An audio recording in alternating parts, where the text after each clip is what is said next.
فرمایا جب تمہارا مشقت میں پڑنا ان پر باری گزرتا ہے، ان پر گرا گزرتا ہے، لیکن فرمایا وہ مسلمانوں پر بہت مہربان ہے، رحمت والے ہیں۔ لَقَدْ جَاءَكُمْ رَسُولٌ مِّنْ أَنفُسِكُمْ، بے شک تمہارے پاس وہ عظیم رسول تشریف لائے۔ آج میں آپ کے سامنے قرآن کے مطابق میرا مصطفیٰ کو سب کروں۔ فرمایا لَقَدْ جَاءَكُمْ رَسُولٌ مِّنْ أَنفُسِكُمْ عَزِيزٌ عَلَيْهِ مَا عَنِتُّمْ حَرِيصٌ عَلَيْكُمْ بِالْمُؤْمِنِينَ۔ فرمایا کہ ہمارے پاس وہ عظیم رسول تشریف لائے، فرمایا جس کا حسب نسب زائد تقوی طہارت وہ جانتے ہو، اہل عرب میں سے ہے۔ تو حضرت عباس رضی اللہ تعالی عنہ فرماتے ہیں اللہ تعالیٰ کے پیارے حبیب حضرت محمد مصطفیٰ صلی اللہ علیہ وسلم نے ارشاد فرمایا کہ اللہ تعالیٰ نے مخلوق کو پیدا کیا، اللہ نے مجھے تمام مخلوق سے بہتر رکھا۔ پھر اللہ تعالیٰ نے دو گروہ بنائے، مجھے سب سے اچھے گروہ میں رکھا۔ پھر اللہ تعالیٰ نے قبائل بنائے، مجھے اچھے قبیلے میں رکھا، اور اللہ تعالیٰ مجھے سب سے زیادہ اچھا شخص بنایا۔ حضرت جعفر بن ابی طالب رضی اللہ تعالی عنہ آپ نے نجاشی کے دربار میں کھڑا کر کہا کہ اے بادشاہ، ہم لوگ جاہل تھے، بتوں کی پوجا کرتے تھے، مردار کا گوشت کھاتے تھے، بے حیائی والے کام کرتے تھے۔ اللہ تعالیٰ نے ہمارے پر یہ کرم کیا، اللہ نے ہم میں سے ایک عظیم رسول بھیجا جس کے پاک دامن کو ہم خوب جانتے ہیں۔ تو انہوں نے ہمیں حکم دیا کہ اللہ کو ایک مانو، اللہ کی عبادت کرو، اللہ کو ایک مانو، اسی کی عبادت کرو۔ تمہارے باپ دادا جن خداؤں کی پوجا کرتے تھے وہ جھوٹے ہیں، انہیں چھوڑ دو، پاکیزگی اختیار کرو، اپنے رشتہ دار کے ساتھ حسن سلوک کرو، والدین کے ساتھ حسن سلوک کرو، پڑوسی کے ساتھ حسن سلوک کرو۔ پھر پاک دامن عورتوں کا جو توبت لگانے سے منع کیا، فرمایا کہ نماز، روزہ، زکوٰۃ، حج ادا کرو۔ فرمایا اللہ تعالیٰ کا حکم ہے، فرمایا اس دین کی پیروی کرو جو دین میں لے کر آیا۔ اب اس آیت میں اللہ تعالیٰ کے حبیب اور میلاد کا ذکر ہے، اللہ تعالیٰ کے حبیب میلاد کا ذکر ہے۔ تو اللہ تبارک و تعالیٰ سورۃ المائدہ میں ارشاد فرماتا ہے وَإِذْ قَالَ مُوسَىٰ لِقَوْمِهِ يَا قَوْمِ اذْكُرُوا نِعْمَتَ اللَّهِ عَلَيْكُمْ إِذْ جَعَلَ فِيكُمْ أَنْبِيَاءَ وَجَعَلَكُمْ مُلُوكًا وَآتَاكُمْ مَا لَمْ يُؤْتِ أَحَدًا مِنَ الْعَالَمِينَ۔ تو حضرت موسیٰ علیہ السلام نے اپنی قوم سے کہا وَإِذْ قَالَ مُوسَىٰ لِقَوْمِهِ يَا قَوْمِ اذْكُرُوا نِعْمَتَ اللَّهِ عَلَيْكُمْ، اے میری قوم اپنے اوپر اللہ تعالیٰ اس احسان کو یاد کرو کہ اللہ تعالیٰ نے تم میں سے انبیاء کرام کو مبعوث فرمایا، اللہ تعالیٰ نے تم میں سے انبیاء کرام کو پیدا فرمایا، اور اللہ تعالیٰ نے تمہیں بادشاہی عطا کی، اور اللہ تعالیٰ نے تمہیں وہ سب کچھ عطا کیا جو کسی اور قوم کو عطا نہیں کیا۔ یعنی اس آیت میں تین چیزوں کا خاص ذکر ہے کہ اللہ تعالیٰ کے نبی موسیٰ علیہ السلام نے اپنی قوم کو جس بات کی طرف تلقین فرمائی، حکم دیا، فرمایا کہ اے میری قوم اللہ تعالیٰ کے احسان کو اپنے اوپر یاد کرو۔ اب اللہ تعالیٰ کا پہلا احسان کیا ہے؟ فرمایا کہ اللہ تعالیٰ سب سے پہلے تم میں سے انبیاء کرام کو مبعوث فرمایا، یعنی 70 انبیاء کرام، 70,000 انبیاء کرام اللہ تعالیٰ نے بنی اسرائیل میں سے پہلے۔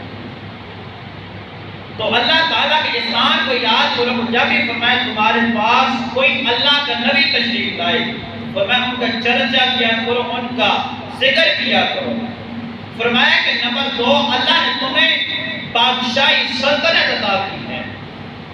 تو نمبر 3 فرمایا کہ اللہ نے تمہیں وَآتَاكُمْ مَا لَمْ يُؤْتِ أَحَدًا مِنَ الْعَالَمِينَ، اللہ نے تمہیں وہ کچھ عطا کیا ہے۔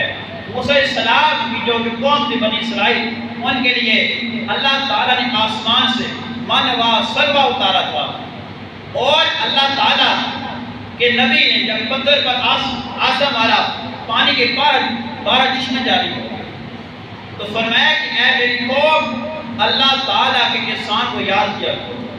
اب اس آیت کریمہ میں ہمیں یہ بات لکھی ہے کہ فرمایا کہ جب بھی پہلی بات یہ ہے کہ اے میری قوم جب بھی تمہارے پاس کوئی نبی تشریف لائے فرمائے کہ اس کا ذکر کیا کرو، اس کا چرچا کیا کرو۔ اب موسیٰ علیہ السلام اپنی قوم کو حکم دے رہے ہیں کہ جب بھی تمہارے پاس اللہ کا نبی آ جائے ان کا چرچا کیا کرو، ان کا ذکر کیا کرو۔ لیکن ہمارا حق تو زیادہ ہے کہ اللہ تعالیٰ نے ہمارے پاس اپنا سب سے پیارا محبوب بھیجا ہے، جس کے بارے میں رب تعالیٰ نے خود فرمایا لَقَدْ مَنَّ اللَّهُ عَلَى الْمُؤْمِنِينَ إِذْ بَعَثَ فِيهِمْ رَسُولًا۔ فرمایا کہ اے مومنوں، میں نے تمہارے اوپر احسان کیا ہے۔ احسان کیا کیا ہے؟ فرمایا کہ اپنا محبوب بھیج کر تمہارے اوپر احسان کیا ہے۔ اللہ تعالیٰ نے کل کائنات سے ہمیں ہر چیز عطا کی ہے، یہ آنکھیں دی ہیں، یہ ہاتھ دیے ہیں، یہ پاؤں دیے ہیں، کھانے پینے کے طرح طرح کی نعمتیں دی ہیں۔ اللہ تعالیٰ نے کسی کتاب میں قرآن یہ نہیں فرمایا کہ میں نے تمہیں آنکھیں دے کر احسان کیا ہے، میں نے تمہیں ہاتھ دے کر احسان کیا ہے، میں نے تمہیں پاؤں دے کر احسان کیا ہے، میں نے تمہیں زندگی دے کر احسان کیا۔ فرمایا نہیں، اگر اللہ تعالیٰ نے احسان جتایا فرمایا لَقَدْ مَنَّ اللَّهُ عَلَى الْمُؤْمِنِينَ إِذْ بَعَثَ فِيهِمْ رَسُولًا مِّنْهُمْ يَتْلُو عَلَيْهِمْ آيَاتِهِ وَيُزَكِّيهِمْ وَيُعَلِّمُهُمُ الْكِتَابَ وَالْحِكْمَةَ۔ فرمایا کہ میں تمہارے پاس اپنا سب سے پیارا محبوب بھیج کر اے مومنوں تم پر احسان کیا ہے، اور تمہیں وہ کتاب حکمت سکھاتا ہے۔ وَإِنْ كَانُوا مِن قَبْلُ لَفِي ضَلَالٍ مُبِينٍ۔ فرمایا کہ بے شک تم اس سے پہلے کھلی گمراہی میں تھے۔ فرمایا تم کھلی گمراہی میں تھے۔ جب حضور آئے اللہ تعالیٰ نے وہ مقام عطا کیا، فرمایا کل کائنات کو اللہ تعالیٰ نے وجود عطا کیا ہے۔ حضور آئے پوری دنیا نور و نالا نور ہوگی۔ سیدہ آمنہ فرماتی ہیں، فرماتی جب میرے لال کا ولادت وقت قریب آیا تو میرے پاس 4 عورتیں آئی، حضرت حوا سلام اللہ علیہا، حضرت حاجہ سلام اللہ علیہا، حضرت مریم سلام اللہ علیہا، اور حضرت آسیہ سلام اللہ علیہا۔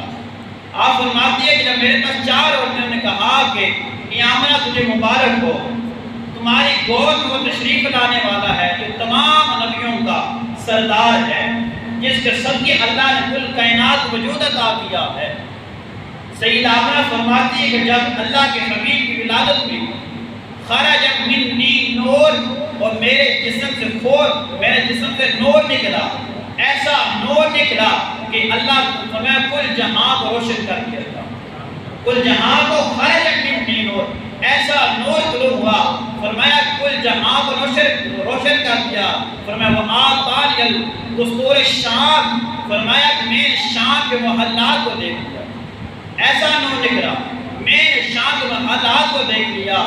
اور سیدہ آمنہ فرماتی ہیں جیسے میرے لال کی ولادت ہوئی فرأیتہ، جب میں نے پلٹ کر دیکھا، کیا دیکھا کہ سرما لگا ہوا ہے، غسل دیا ہوا ہے، غسل دیا ہوا ہے، سرما لگا ہوا ہے، غسل دیا ہوا ہے، معطرا مطہر وکان ساجدہ، اللہ کا حبیب صاف اور پاک ہے، اور آتے وقت ہی سجدے میں گئے، سجدہ کیا۔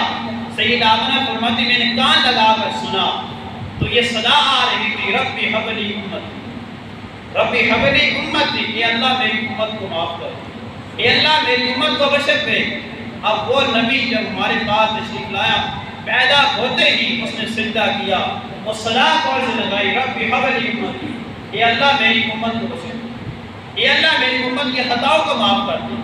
ہمارا وہ نبی ہے ہمارے دنیا میں آتے وقت امت کا انہیں غم ستار رہا، حضور معراج پر گئے پھر بھی آپ امت کا غم ستار ہے۔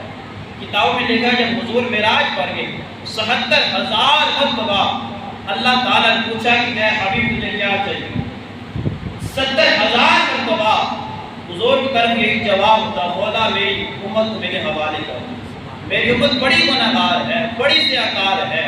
اللہ نے کہا کہ اے محبوب ہم آپ کو اتنا دیں گے وَلَسَوْفَ يُؤْتِيكَ رَبُّكَ فَتَرْضَىٰ، کہ آپ رب آپ کو اتنا دے گا کہ آپ راضی ہو جائیں۔ اب قیامت کے دن جب نفسہ نفسی کا عالم ہوگا اللہ کے حبیب اس وقت اپنی امت کی خاطر اپنا سر سجدے میں رکھ دیں، اپنا سر سجدے میں رکھ دیں۔ کس وجہ سے؟ کس کے لیے؟ فرمایا امت کی، آتے وقت ہی آپ نے سجدہ کیا۔ جب بندہ سجدہ کرتا ہے 3 چیزوں کا پاک ہونا ضروری ہے۔ فرمایا کہ بدن کا پاک ہونا ضروری ہے، کپڑوں کا پاک ہونا ضروری ہے، جس جگہ بندہ سجدہ کرتا ہے اس جگہ کا پاک ہونا ضروری ہے۔ جب اللہ کے حبیب آئے آپ نے جب سجدہ کیا پتہ چلتا ہے حضور کا بدن بھی پاک ہے، حضور کے کپڑے بھی پاک ہیں، حضور نے جس جگہ سجدہ کیا وہ جگہ بھی پاک ہے۔ جب حضور آئے آپ نے جب سجدہ کیا صرف مکے کی بستی پاک نہیں ہوئی بلکہ اللہ تعالیٰ کے حبیب نے جب سجدہ کیا اللہ تعالیٰ نے سارے زمین کو پاک کر دیا۔